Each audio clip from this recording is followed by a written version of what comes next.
And so we're going to, next 10 weeks, we're going to go through the top 10 landowners.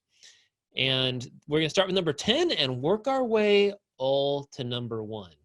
And if you can tell me all top 10 by the time we're said and done, just email me with that list at the end of our segments. Then it's going to be spread out over the next 10 episodes, which will be something like half a year. Then I will send you a gift card. One person, a gift card for $100, 10 times 10. So if you do that, that's what we're going to do. All right, so let's talk about number 10. Number 10 of the largest landowners of America is a family, and they have 830,000 acres of land. 830,000 acres of land, based mostly in Maine and New Hampshire. A family that I had never heard of before, that they first started buying land back in 1841. So they are 180 years ahead of us here, those of us who are just getting started on our land fortune. And obviously they pass it from person to person. Well, what is the name of this family? It is the Pingree family, Pingree.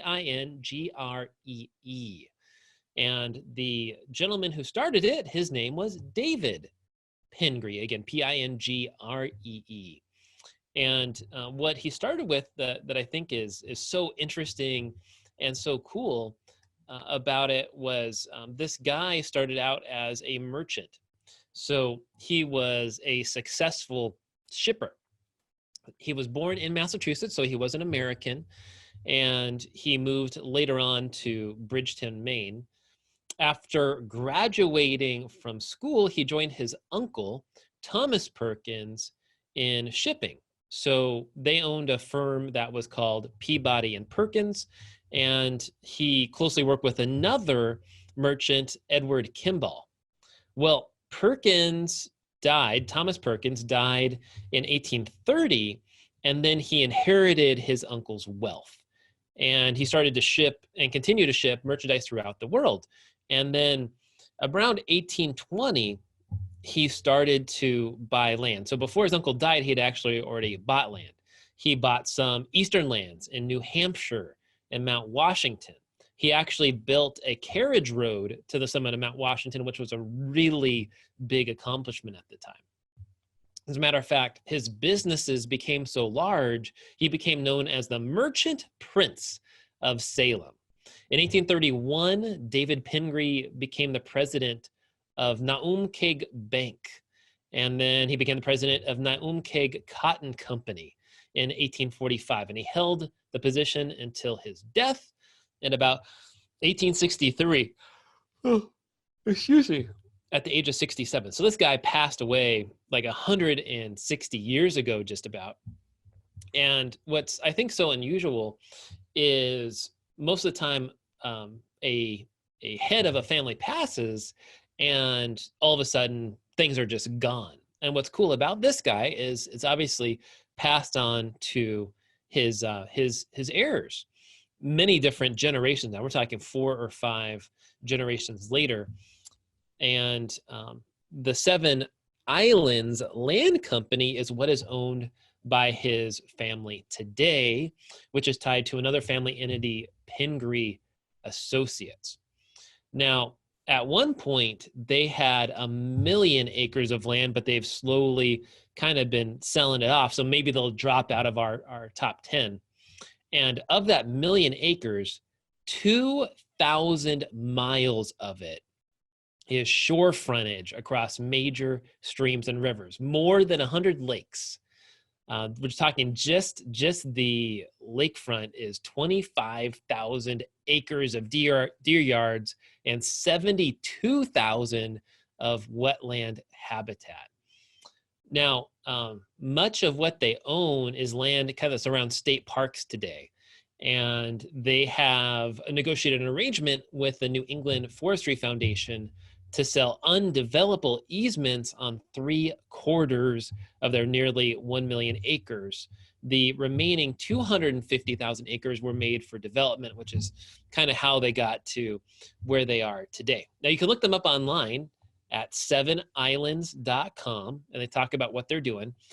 They're making a good deal of money still through forestry. So a lot of the land that they have is heavily forested, and they are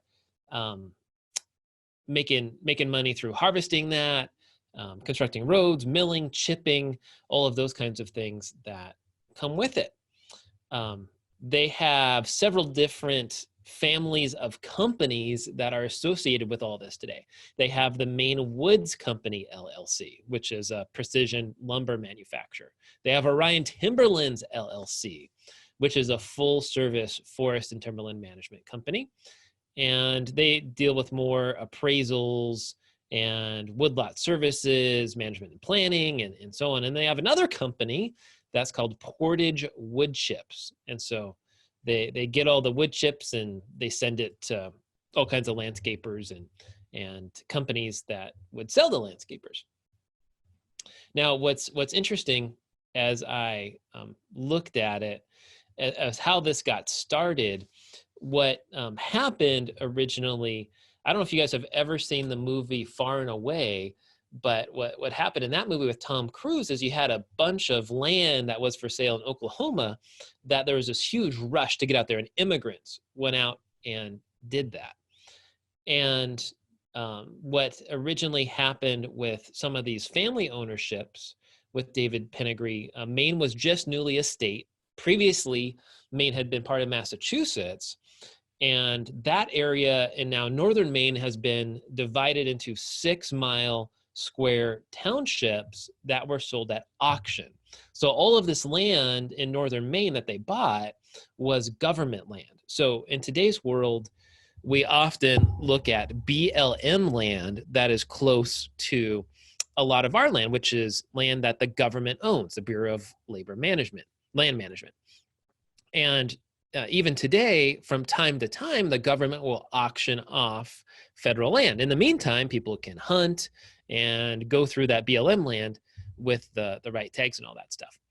And so what he did was the family essentially pooled their resources and bought this land.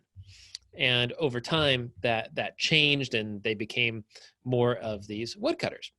And so this is a family that I think is so neat, just everything that they've done. We're going to put some more links in the show notes so you can check out more history about them and learn more about the family. And if anyone ever has any stories, I would love to hear it.